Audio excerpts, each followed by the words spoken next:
ആധാരത്തിൽ ബിസ്മില്ലാഹിർ റഹ്മാനിർ റഹീം എന്ന് പറഞ്ഞുകൊണ്ട് ആധാരം ചെയ്യാറുണ്ടോ? അത് തന്നെ ഒരു സാഹചര്യ തെളിവല്ലേ? ശേഷം പറയുകയാണ് വഖഫ് ആധാരം, ആ വാക്ക് തന്നെ മെൻഷൻ ചെയ്തു. ഇസ്ലാമിക ആദർശപ്രകാരം യാതൊരു ഉത്തരവാദിത്ത ബോധവുമില്ലാതെ കേരളത്തിന്റെ ഐക്യബോധത്തെ, സാഹോദര്യത്തെ ശിഥിലീകരണ രാഷ്ട്രീയത്തിന്റെ മുനമ്പത്തെ കൊണ്ടുപോയതിന്റെ പിറകിലുള്ള പാപഭാരം, ഉത്തരവാദിത്ത ബോധം ഭാരം പേറേണ്ട ഒരു വിഭാഗം കൂടി ഇവിടെയുണ്ട്.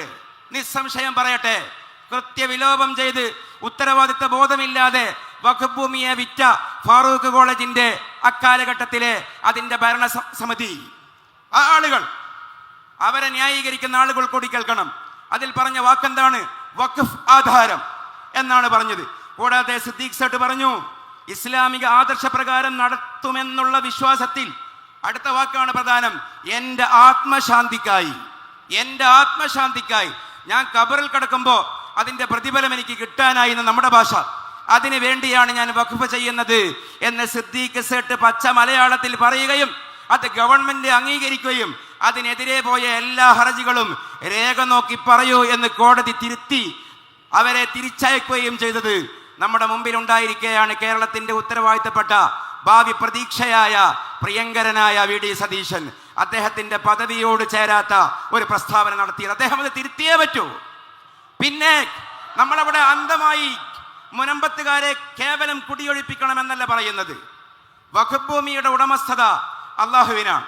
ആ വഖഫ് ഭൂമി അത് മൗഖൂഫായിട്ട് തന്നെ നിലനിർത്തുകയും, എന്നിട്ട് നമ്മുടെ ഈ മഹാസമ്മേളനത്തിന്റെ പൊതുവികാരമാണ് ഞാൻ പറയുന്നത്, നമ്മുടെ ഉലമാഇന്റെ പൊതുവികാരമാണ് ഞാൻ പറയുന്നത്, മസ്അലയോട് യോജിക്കുന്ന പൊതുവികാരമാണ് ഞാൻ പറയുന്നത്.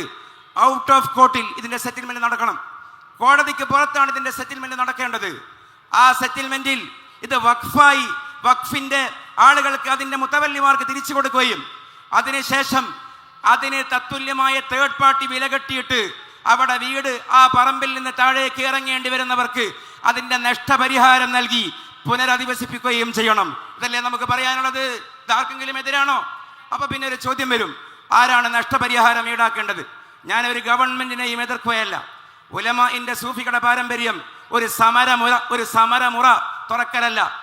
ഇതൊരു ഡയലോഗബിൾ സെഷനാണ്. ഇത് സമര സംഗമമല്ല, ഇത് സംവാദ സംഗമമാണ്. അതാണ് ഉലമാഇന്റെ രീതി, ആശയപ്രകാശന രീതിയാണ്. ബഹുമാനത്തോടെ പറയട്ടെ, കേരളം ഭരിച്ച ഏതാണ്ട് എല്ലാ സർക്കാരിനും ഇതിൽ പങ്കില്ലേ? എന്താ പങ്ക്?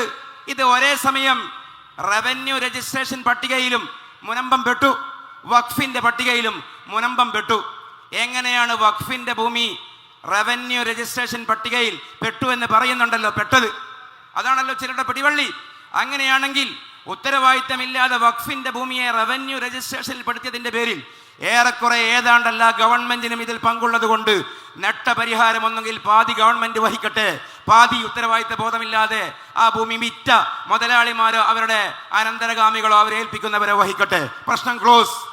എന്നാൽ പിന്നെ ഇവിടെ മുനമ്പത്ത് വിഭാഗീയത സൃഷ്ടിച്ച് ആ തീപ്പരിയിൽ നിന്ന് അധികാരം ചുട്ടെടുക്കാം.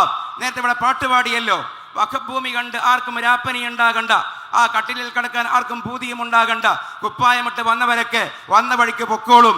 ഇങ്ങനെ പരിഹരിച്ചാൽ അതാണ് ആ വിഷയത്തിൽ നമ്മുടെ നിലപാട്, അതാണ് ഉലമാഇന്റെ നിലപാട്.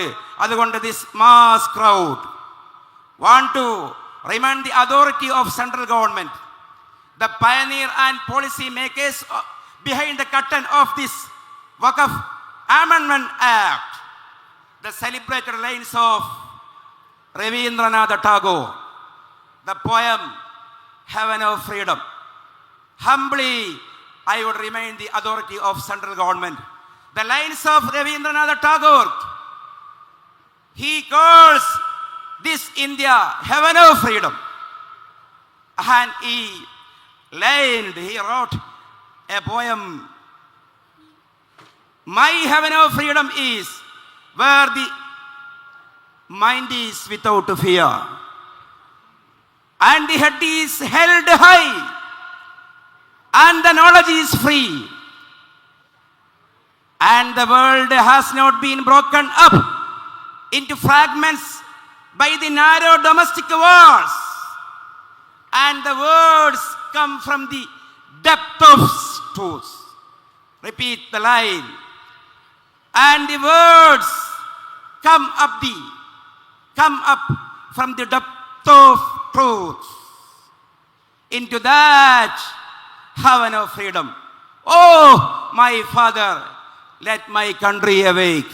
ഞാൻ കിനാബ് കാണുന്ന ഈ സ്വാതന്ത്ര്യത്തിന്റെ ഭൂമി, രവീന്ദ്രനാഥ ടാഗോർ പറയുകയാണ്, അല്ലെങ്കിൽ പാടുകയാണ്, അല്ലെങ്കിൽ പ്രാർത്ഥിക്കുകയാണ്. എന്താണ് പ്രാർത്ഥിക്കുന്നത്? ഞാൻ കിനാബ് കാണുന്ന ഇന്ത്യ എന്ന് പറയുന്നത് where the mind is without fear. ഒരു പൗരന്റെയും മനസ്സിൽ പേടിയില്ലാത്ത ഇന്ത്യയാണ് ഞാൻ കിനാബ് കാണുന്ന India. Where the head is held high. അഭിമാനം കൊണ്ട് ഓരോ ഇന്ത്യക്കാരന്റെയും ശിരസ് പൊങ്ങി നിൽക്കുന്ന ഭൂമികയാണ്, മണ്ണാണ് ഞാൻ കിനാബ് കാണുന്ന India. And the knowledge is free. അവിടെ വിദ്യാഭ്യാസം സൗജന്യമാണ്. And the world has not been broken into fragments by the narrow domestic walls. സങ്കുചിതമായ ശിഥിലീകരണ രാഷ്ട്രീയത്തിന്റെ പ്രലോഭനമേറ്റുകൊണ്ട് അവിടെ ഒരു മന്ദിരമോ ഒരു പാർപ്പിടമോ ഒരു ഭൂമികയോ ശൈഥില്യം അനുഭവിക്കുന്നില്ല. എൻ്റെ ഇന്ത്യ എന്ന് പറയുന്നത് ഇതാണ്. ഭരണഘടനാ സ്ഥാപനങ്ങളെ പോലും വിലക്കെടുത്ത ഒരു കാലഘട്ടത്തിൽ ടാഗോറിലേക്ക് തിരിഞ്ഞു നോക്കിയാൽ ടാഗോർ പാടുന്ന മരുന്നിതാണ്. എൻ്റെ ഇന്ത്യ എന്ന് പറയുന്നത് വേർ, ആ മണ്ണിൽ ദ വേർഡ്സ് കം, വാക്കുകൾ വരുന്നുണ്ട്. എവിടെ നിന്നാണ് വരുന്നത് എന്ന് അറിയുമോ? From the depth of truth, സത്യത്തിന്റെ ആഴങ്ങളിൽ നിന്ന്. Into that heaven of freedom, ആ സ്വാതന്ത്ര്യത്തിന്റെ സ്വർഗത്തിലേക്ക്. ഓ മൈ ഫാദർ, ദൈവമേ, ലെറ്റ് മൈ നാഷൻ അവേക്ക്, എൻ്റെ രാജ്യത്തെ ഉണർത്തിയാലും. അള്ളാഹു ഈ ചടങ്ങിനെ ഓരോ മൗന